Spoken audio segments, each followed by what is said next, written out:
ഞാൻ ഇന്നിവിടെ ഒരു ഒന്നാം തരം മാങ്ങ അച്ചാറാണ് ഉണ്ടാക്കാൻ പോകുന്നത്. അതിനു വേണ്ടി ഞാനൊരു 5 മാങ്ങ, ധാരാളം മാങ്ങയുണ്ട് നമ്മുടെ തൊടിയിൽ. അതുകൊണ്ട് അതിലൊരു 5 മാങ്ങ എടുത്തു. 5 മാങ്ങ എടുത്തിട്ട് ഒരു ഇളം, ഒരുപാട് ചെറുത് പാടില്ല, ഒരു ഇളം വലുപ്പത്തിൽ മുറിച്ച് വെച്ചിട്ട് ഒരു 2 മണിക്കൂർ പിന്നെ ഉപ്പിലിട്ട് വെച്ചു. ഒരുപാട് 4 മണിക്കൂറൊന്നും ഇടാൻ സമയമില്ല. അതുകൊണ്ട് 2 മണിക്കൂർ ഇട്ടിട്ട് അതിനെ എടുത്തിട്ട് ഞാൻ വെയിൽ ഉണക്കാൻ വെച്ചു കേട്ടോ. അതിൻ്റെ വെള്ളം ഞാൻ തനിയെ വെച്ചിട്ടുണ്ട്. കേട്ടോ. അതാ ഇത് കണ്ടില്ല, ഉപ്പ് വെള്ളമാണ്. ഇത് സെപ്പറേറ്റ് ആക്കിയിട്ട്, മാങ്ങ സെപ്പറേറ്റ് ആക്കിയിട്ട് ഞാൻ ഒരു 1.5-2 മണിക്കൂർ വരയ്ക്കും ഞാൻ വെച്ചു കേട്ടോ വെയിലിൽ. അപ്പോൾ വയ്ക്കുമ്പോൾ നമ്മൾ കുറേ ദിവസം നിൽക്കും, കേട് വരില്ല. പിന്നെ ഞാൻ ഇതിൽ ഒന്നും നോർമൽ നമ്മൾ സാധാരണ ചെയ്യുന്ന രീതിയിലാണ് വയ്ക്കുന്നത്.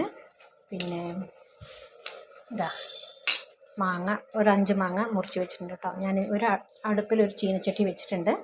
നല്ല സ്വാദായിരിക്കും കേട്ടോ ഈ ഊറുക അച്ചാർ.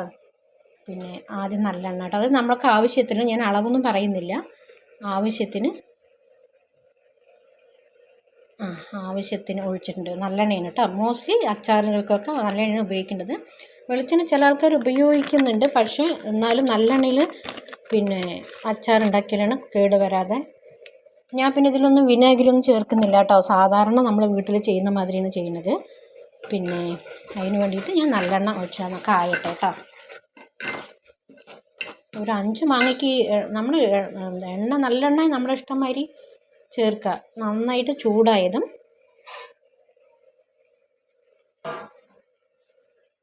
ചൂടാവുന്ന എണ്ണ കുറച്ച് നന്നായി ചൂടാവട്ടെ. ചൂടായിട്ട്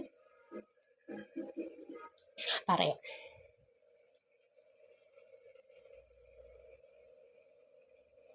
നന്നായി ഒന്ന് ചൂടായി വന്നിട്ടുണ്ട്. നമ്മൾക്കിനി സ്റ്റവ് ഓഫ് ചെയ്യാം കേട്ടോ. സ്റ്റവ് ഓഫ് ചെയ്യാം. എന്നിട്ട് നമ്മൾക്ക് അത് ഇറക്കി വെച്ചിട്ട് ആ ചൂടിൽ തന്നെ ഇടണ്ട, ഒരു 2 മിനിറ്റ് ചൂടാറട്ടെ കേട്ടോ.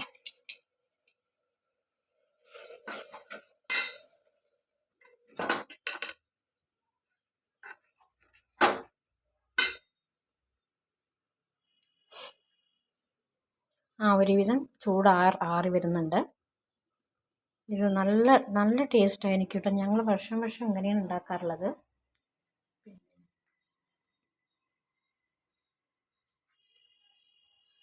ചൂടായി വരുന്നുണ്ട്. ഇതിലേക്ക് നമ്മൾ എന്താ ചേർക്കേണ്ടതെന്ന് വെച്ചാൽ 2 സ്പൂണ്, അത് അവനവൻ്റെ ഇഷ്ടത്തിലാണ് എരിവ് കേട്ടോ. എരിവിനനുസരിച്ചിട്ട് 2 സ്പൂണ്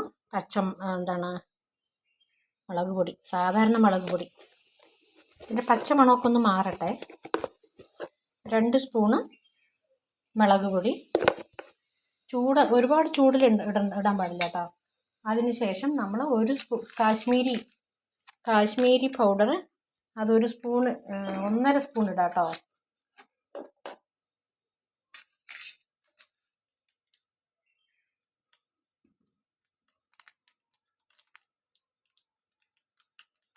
അതിന് എരിവുണ്ടാവില്ല, ഒരു കളറ് കിട്ടാൻ വേണ്ടിയിട്ടാണ്.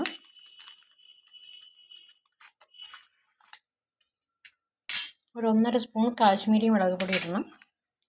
അത്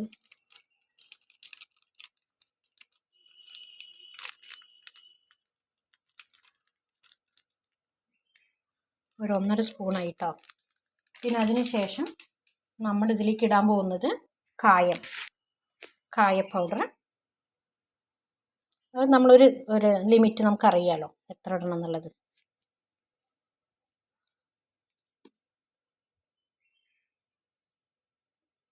കായ പൗഡർ അതൊരു നമ്മുടെ ഒരളവിനിടാം. അതിന് ശേഷം നമ്മൾ പിന്നെ 1 സ്പൂണ് വെന്തയപ്പൊടി ഇടുന്നുണ്ട് ആ എണ്ണയിൽ.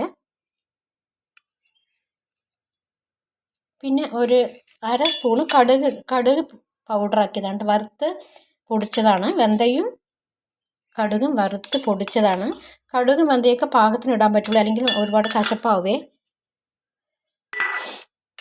എന്നിട്ട് ഇതിൻ്റെ പച്ചമണം മാറുന്നവരേക്ക് ഇതിലൊന്ന് ഇളക്കി കൊടുക്കണം.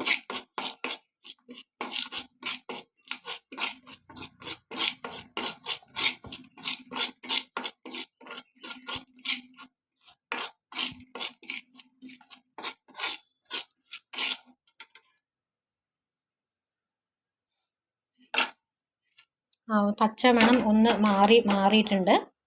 അപ്പം നമ്മൾക്ക് എന്ത് ചെയ്യാം,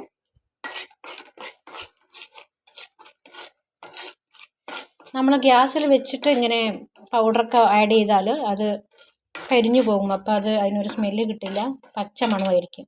ഇനി അടുത്തത് ഒന്ന് ശരിയായിട്ടോ, ഒന്ന് സെറ്റായി. ഇനി അടുത്തത് നമ്മൾ ഈ മാങ്ങനെ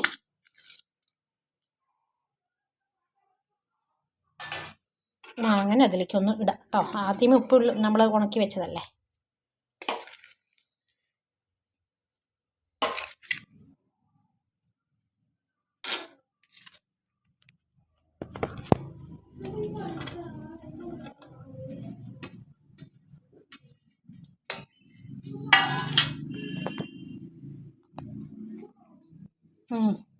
എന്നിട്ട് ഈ മാങ്ങനെ നന്നായിട്ട് ഇളക്കണം കേട്ടോ.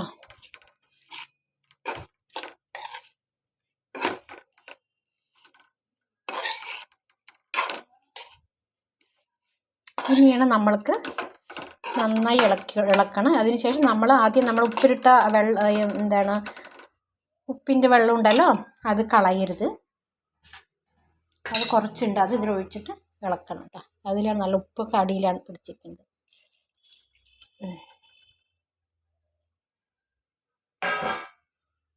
ഇതൊരു 5 മിനിറ്റിൻ്റെ പണിയുള്ളൂ.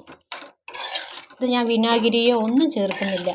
സാധാരണ മുളക് പൊടി, കാശ്മീരി മുളക് പൊടി, കായം, ഉലുവപ്പൊടി, കടുക്.